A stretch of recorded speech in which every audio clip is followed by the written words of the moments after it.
दोस्तों, आप में से बहुत सारे लोगों ने मछलियों की बारिश के बारे में तो सुना ही होगा, लेकिन क्या आपको पता है दुनिया में एक जगह ऐसी भी है जहाँ पर हर साल एक ही जगह पर मछलियों की बारिश होती है। और क्या आपने कभी ऐसे पिरामिड को देखा है? आप अभी जो वीडियो में देख रहे हैं, इन पिरामिड के ऊपर इतने बड़े पत्थर को किसने रखा? इतने बड़े पत्थर इतनी ऊंचाई पर पहुंचे तो कैसे? तो गाइज, आज आपको मैं ऐसे 10 फिनोमिना के बारे में बताऊंगा जिनके बारे में आपने अब तक पहले कभी नहीं सुना होगा। और इन 10 फिनोमिना में एक फिनोमिना ऐसा भी है जिसमें एक जगह पर सहतूत के पेड़ में हमेशा झरने की तरह पानी बहता ही रहता है। Number 10, lake नाइट्रोन। दोस्तों, ईस्ट अफ्रीका के तांजोडो में एक ऐसी झील मौजूद है जिसके ऊपर से गुजरने वाले पक्षियों को ये पत्थर का बना देती है। जी हाँ गाइस, आपने शायद पहले कभी ये नहीं सुना होगा, लेकिन लेक नाइट्रोन में ऐसा सच में ही होता है। इस झील में आपको बहुत सारे पक्षियों के स्टेचू देखने को मिलेंगे। जो पक्षी इस झील के ऊपर से गुजरे होंगे वो पत्थर के बन गए। कोई भी इस झील के बारे में आज तक ये पता नहीं लगा पाया है कि इस झील के ऊपर से गुजरने वाले पक्षियों का पत्थर में बदल जाने का कारण क्या है। लेकिन कुछ वैज्ञानिकों के अनुसार लेक के रिएक्टर मीटर ने उन्हें अपनी तरफ खींचा होगा और इन वर्ड्स के पानी में गिरने के कारण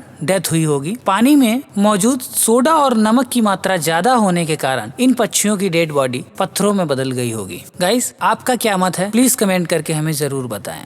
नंबर 9, हेल स्टॉर्म। बारिश के समय में कभी न कभी आपने ओलों को गिरते हुए तो देखा ही होगा। उस टाइम पर आपने काफी एंजॉय भी किया होगा। 8 फरवरी 2018 को ऐसे ही ओले पड़ रहे थे, लेकिन कुछ समय के बाद इन छोटे छोटे ओलों ने एक आक्रामक रूप धारण कर लिया और तेज हवा के साथ एक टेनिस बॉल जितने बड़े ओले गिरने लगे। ये ठोस ओले इतने बड़े थे कि अगर किसी के सर पे लग जाए तो उसका सर ही फट जाए। ये ओले जहाँ भी गिर रहे थे वहाँ पर इनकी वजह से भारी नुकसान हो रहा था। कुछ गाड़ियों के तो इन ओलों की वजह से शीशे टूट गए और कुछ लोगों के बहुत ज्यादा गंभीर चोटें आई, जिनको पास के ही अस्पताल में भर्ती कराना पड़ा। ऐसी घटना दुनिया में कई बार देखी जा चुकी है, लेकिन इससे पहले उन जगहों पर इतने बड़े ओले कभी नहीं देखे गए थे। नंबर 8, दोस्तों, दुनिया में एक ऐसी जगह भी मौजूद है जहाँ पर 2 समुद्र मिलते हुए दिखाई देते हैं, लेकिन ये दोनों आपस में कभी मिक्स नहीं होते। जैसा कि आप वीडियो में देख रहे होंगे, जिनमें एक साइड का पानी नीला और दूसरी साइड का पानी हल्का नीला है, जो कि गंदे पानी जैसा लग रहा है।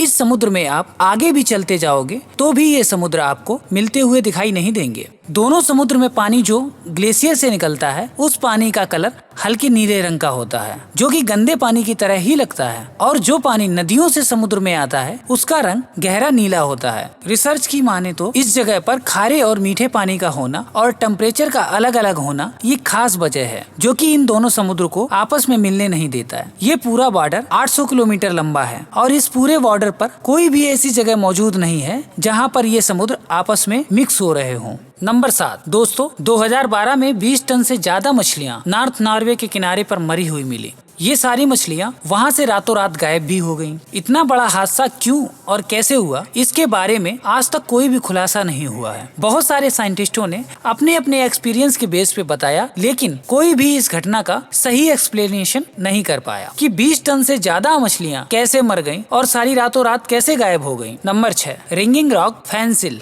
बिनिया में पहाड़ों की चोटी पर एक रहस्यमयी चट्टानों से भरा हुआ क्षेत्र है और इसके बारे में कोई नहीं जानता कि ये चट्टानें यहाँ पर कैसे और कब आई। ये चट्टानें इसलिए लोगों के लिए रहस्यमयी हैं क्योंकि इन चट्टानों पे चोट मारने पर किसी म्यूजिकल इंस्ट्रूमेंट की तरह आवाजें आती हैं और यहाँ के हर चट्टानों से अलग अलग आवाजें आती हैं। और सिर्फ यहाँ ही नहीं, बल्कि अपने भारत में भी ऐसी बहुत सारी चट्टानें देखने को मिल जाएंगी, जिनका यूज पिलर के तौर पर कई सारे मंदिरों में किया गया है। इन चट्टानों से ये आवाजें कैसे आती हैं, इन पर साइंटिस्टों का अलग अलग मानना है। कुछ का मानना है कि ये चट्टानें डायनगेरियस की बनी होती हैं, जो कि अर्थ के कोश में पाया जाता है और इनके पास अपना खास स्ट्रक्चर की वजह से इनसे आवाज निकलती है। नंबर 5, एक ऐसी नदी जिसे उबलती हुई नदी के नाम से भी जानते हैं, क्योंकि ये नदी दुनिया की इकलौती एक ऐसी नदी है जिसका पानी हर समय खौलता नजर आता है। इस रिवर की लंबाई 6.04 किलोमीटर है और इस नदी में आज तक जो भी जीव गिरा वो बच नहीं सका। इस नदी के पानी का टेम्परेचर 100 डिग्री सेल्सियस के आसपास होता है, जो मिनटों में भी किसी इंसान को उबालने के लिए काफी होगा। इसलिए इसे बॉइलिंग रिवर के नाम से जाना जाता है। साइंटिस्टों के अनुसार ऐसी किसी भी उबलती हुई नदी का होना इम्पॉसिबल है। इसका बस एक ही कारण हो सकता है कि इस नदी के आसपास कोई एक्टिव ज्वालामुखी हो, लेकिन इस नदी के आसपास तो क्या 100, 200, 400 किलोमीटर पे भी कोई एक्टिव ज्वालामुखी नहीं है। नंबर 4, एक कंस्ट्रक्शन के दौरान खुदाई में वर्कर्स को दुनिया की अजीबोगरीब एक गुफा मिली जो पूरी तरीके से बंद थी। ये गुफा गुड़ानिया में मौजूद थी। गुफा से रिलेटेड एक बहुत ही इंटरेस्टिंग बात यह है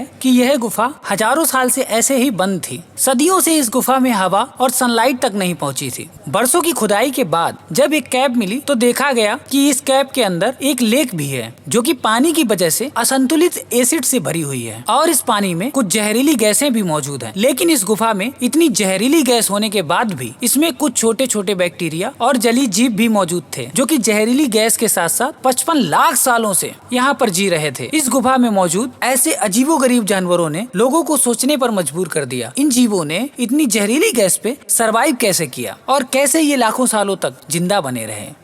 नंबर 3, ट्री वाटरफॉल माउंटेन। दोस्तों, एक सहतूत के पेड़ से जब आप झरने की तरह पानी बहता हुआ देखेंगे तो आपको कैसा लगेगा? हाँ, मैं मजाक नहीं कर रहा हूँ। आखिर इस पेड़ से झरने की तरह से पानी क्यों निकल रहा है? जब इस गांव में भारी बारिश होती है तो ये सहतूत का पेड़ एक झरने में बदल जाता है। लेकिन ये चमत्कार नहीं बल्कि नेचुरल फिनोमिना है। लेकिन जब ये बारिश होती है जमीन में मौजूद पानी का लेवल थोड़ा बढ़ जाता है और ज्यादा दबाव बनाता है जो पेड़ के तने से होते हुए खोखली जगह से बाहर निकलता है। लेकिन ये कोई अकेला ऐसा पेड़ नहीं है। कई सारे बड़े बड़े जंगलों में कई सारे ऐसे पेड़ देखने को मिलते हैं। नंबर 2, अर्थ पिरामिड। इन्हें देखने से आपको लगेगा कि इन बड़ी बड़ी चट्टानों के ऊपर इन पत्थरों को किसने रखा होगा, क्योंकि नीचे की जगह तो पूरी खाली ही है। तो ये पत्थर चोटियों पर कैसे रखे गए? यहाँ पर ये पत्थर इन चोटियों पर कुदरती ही रखा गया होगा। ये अजीबोगरीब चट्टान अर्थ पिरामिडों के नाम से भी जाने जाते हैं। इन चट्टानों को बनने का मुख्य कारण सूखा और पहाड़ी इलाके में जब तेज बारिश चट्टानों को काटती है तो उस समय ऐसे चट्टानों की उत्पत्ति होती है। तेज हवा भी इन चट्टानों को नुकसान नहीं पहुंचा सकती। पहाड़ों को पिरामिड जैसी शेप देने में इन चट्टानों का खास रोल होता है, क्योंकि ये मिट्टी के बड़े बड़े पहाड़ होते हैं और इनके ऊपर बड़ा सा बजनी पत्थर होने की वजह से उतनी ही जगह की मिट्टी कटती है जिस जगह पर ये भारी भरकम पत्थर नहीं रखा होता है। और वो मिट्टी कटते कटते इतनी ज्यादा कट जाती है कि वो पत्थर उस चट्टान पे ही रखा रह जाता है, जिससे इन फिनोमिना की रचना होती है। Number 1, fish rain. आप में से बहुत सारे लोगों ने मछलियों की बारिश के बारे में तो सुना ही होगा और इससे जुड़ी हुई काफी सारी वीडियोस आपने सोशल मीडिया या यूट्यूब प्लेटफॉर्म पर देखी ही होंगी। ये कोई नई बात नहीं है, लेकिन दुनिया में कई जगह ऐसी भी हैं जहां एक बार ही नहीं हर साल मछलियों की बारिश होती है। मैक्सिको में एक ऐसी जगह है जहां हर साल मछलियों की बारिश होती है। यहाँ के स्थानीय लोगों के मुताबिक 18वीं सदी के लोग यहाँ भूखे मर रहे थे, तो एक आदमी ने यहाँ मन्नत मांगी। उसी की दुआ की वजह से यहाँ पर मछलियों की बारिश होती है। ऐसे वहाँ के गाँव एवं स्थानीय लोगों का मानना है। दोस्तों, अगर आपको हमारा ये वीडियो पसंद आता है तो प्लीज हमारे चैनल को सब्सक्राइब करें, कमेंट करें एवं शेयर करें।